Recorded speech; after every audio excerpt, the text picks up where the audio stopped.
Thing I want to ask you about, Senator, is Kilmar Abrego Garcia. There's been a lot of talks about, who he is, if he poses a threat to the United States, if he does not.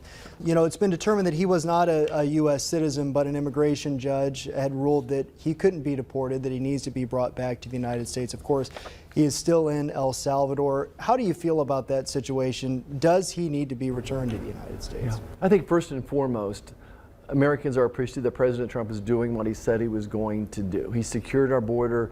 He's removing illegal aliens, specifically ones with a violent history. So here's a person that no doubt came in the country illegally. He's not a citizen. He has no legal status.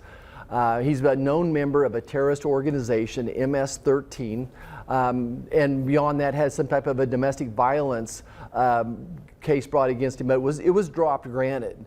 So I think at the end of the day, it feels like President Trump is trying to do what the American public wants, but the court system is pushing back against him at every chance that they get.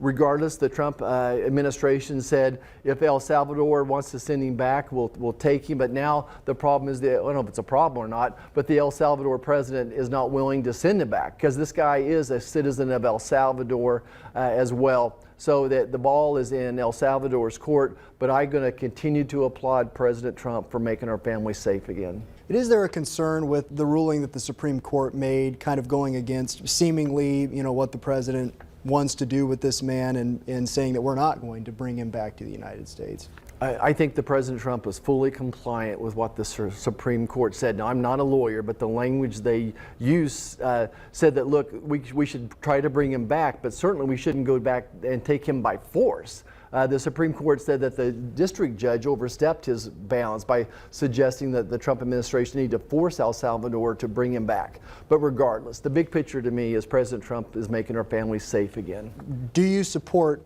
this man staying in El Salvador, at least for the time being? Absolutely. I think that he was here illegally. He was a violent criminal. He's part of a terrorist. I don't want members of terrorist organizations in America.